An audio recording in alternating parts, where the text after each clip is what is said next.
According to St. Matthew, chapter 20, verses 1 to 16. The kingdom of heaven is like this.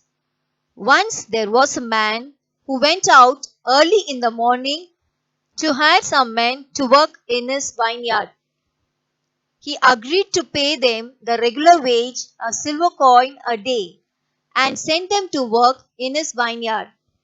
He went out again to the marketplace at 9 o'clock and saw some men standing there doing nothing.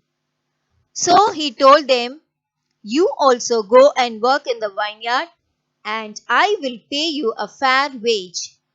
So they went. Then at 12 o'clock and again at 3 o'clock, he did the same thing.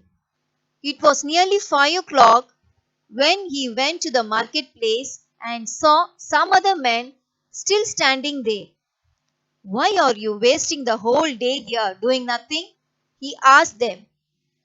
"No one hired us," they answered. "Well, then you also go and work in the vineyard," he told them. When evening came, the owner told his foreman, "Call the workers and pay them their wages, starting with those who were hired last and ending with those who were hired first." The men who had begun to work at 5 o'clock were paid a silver coin each.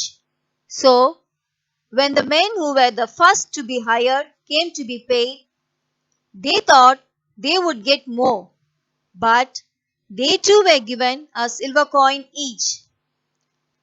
They took their money and started grumbling against the employer. "These men who were hired last worked only 1 hour," they said, "while we put up with a whole day's work in the hot sun, yet you paid them the same as you paid us."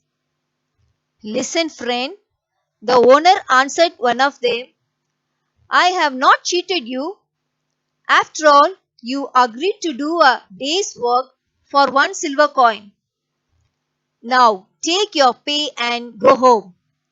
I want to give this man who was hired last as much as I have given you. Don't I have the right to do as I wish with my own money? Or are you jealous because I am generous?" And Jesus concluded, "So those who are last will be first, and those who are first will be last." Thanks be to God.